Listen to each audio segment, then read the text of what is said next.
కూటమి ప్రభుత్వం అధికారంలోకి వచ్చిన తర్వాత ముఖ్యమంత్రి చంద్రబాబు నాయుడు అధికారులకి స్పష్టమైన ఆదేశాలు జారీ చేశారు.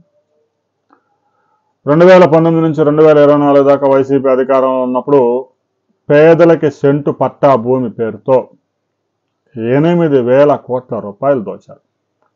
రైతుల దగ్గర నుంచి ఎకరా 3 లక్షలు, 4 లక్షలు, 5 లక్షల రూపాయలు కొనుగోలు చేసి అదే భూమిని ప్రభుత్వానికి 70 లక్షలకి కట్టబెట్టి ఈ మధ్యలో ఉన్న అమౌంట్ మొత్తాన్ని కొట్టేశారు. పేదలకి సెంటు భూమి వస్తుంది కదా, ఇల్లు కట్టుకోవచ్చు అని పేదలు అలా 30 లక్షల మందిని మోసం చేశారు. 5 ఏళ్లలో మీరు కట్టిన ఇల్లు ఎన్నిరా అంటే 12 లక్షలు, అవి కూడా అసంపూర్తిగా వదిలేశారు. ఇక కూటమి ప్రభుత్వం ఎన్నికల ప్రచారంలోనే చెప్పింది, గ్రామీణ ప్రాంతాల్లో అయితే 3 సెంట్లు, పట్టణ ప్రాంతాల్లో 2 సెంట్లు ఇస్తాం. ఇప్పటికే వైసీపీ అధికారంలో ఉన్నప్పుడు ఎవరైతే సెంటు భూమిని తీసుకున్నారో వారు మాకు ఇష్టం లేదు అని చెప్పేసి గవర్నమెంట్కి సరౌండర్ చేస్తే వారికి మరలా తాజాగా లబ్ధిదారుల జాబితాలో చేరుస్తాము అని చెప్పింది.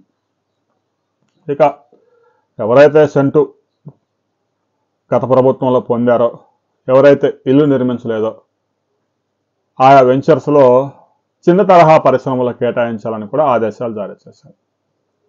ఆల్రెడీ ఇల్లు కట్టిన వారిదైతే ప్రభుత్వం ముట్టుకోదు. ఎవరైతే ఇప్పటికీ ఇల్లు కట్టలేదో వారి సెంటు భూములు మొత్తం గ్రామీణ ప్రాంతాల్లో అయితే సెంటున్నర ప్రభుత్వం స్వాధీనం చేసుకోబోతా ఉంది. ఎవరికైతే ఇష్టం లేదో వారు కూడా స్వాధీనం చేయొచ్చు. అక్కడ చిన్న తరహా పరిశ్రమ వస్తాయి. ఇక ప్రతి పేదవారికి 3 సెంట్లు, పట్టణ ప్రాంతాల్లో అయితే 2 సెంట్లు ఇవ్వాలని ప్రభుత్వం ఆదేశాలు జారీ చేసింది. జగనన్న కాలనీలో మిగిలిపోయిన భూములు, ఇక అవి సాలకపోతే మరలా భూమి ఆయా ప్రాంతాల్లో కొనుగోలు చేయటం, పేదలందరికీ రాబోయే సంవత్సర కాలంలో 3 సెంట్లు గ్రామీణ ప్రాంతాల్లో, పట్టణ ప్రాంతాల్లో 2 సెంట్లు ఇవ్వాలని ముఖ్యమంత్రి ఆదేశాలు జారీ చేశారు. ఇప్పటికే సచివాలయాల ద్వారా దరఖాస్తులు స్వీకరించారు. అవి వివిధ దశల్లో స్క్రూటినీ చేస్తూ ఉన్నారు. ఎలిజిబిలిటీ క్రైటీరియా ఉంటుంది కాబట్టి ఆ క్రైటీరియా ప్రకారం దాన్ని ప్రాసెస్ చేస్తూ ఉన్నారు. గతంలో ఎప్పుడూ కూడా ప్రభుత్వం నుంచి పట్టా కానీ లేదంటే గృహ నిర్మాణానికి సాయం కానీ పొంది ఉండకూడదు. ఐటీ రిటర్న్స్ దాఖలు చేసి ఉండకూడదు. 5 ఎకరాల కన్నా భూమి ఎక్కువ ఉండకూడదు. 4 వీలర్ అంటే కారు ఉండకూడదు. ప్రభుత్వ ఉద్యోగి అయి ఉండకూడదు. కనీసం అంగన్వాడీలో కూడా పనిచేస్తూ ఉండకూడదు.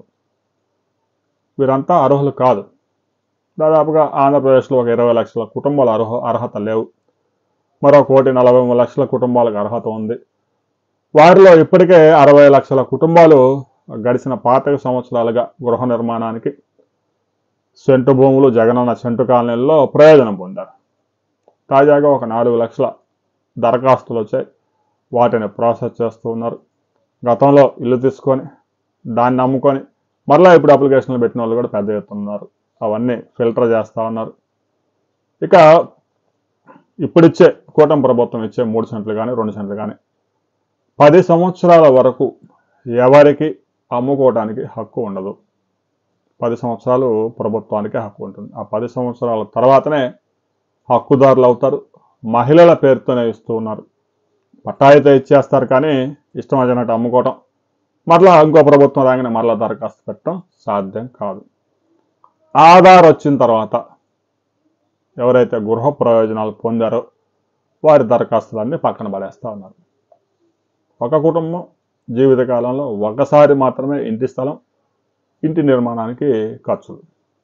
ఆధార్ కార్డు రాకముందు పొందిన ప్రయోజనాలు, ఆ వివరాలు ప్రభుత్వం దగ్గర ఉండవు కాబట్టి ఆధార్ వచ్చిన తర్వాత తీసుకున్న వారు దరఖాస్తు చేసుకున్నా కూడా ప్రయోజనం ఉండదు. రాబోయే సంవత్సర కాలంలో ఈ ప్రక్రియ మొత్తం పూర్తి చేయబోతూ ఉన్నారు.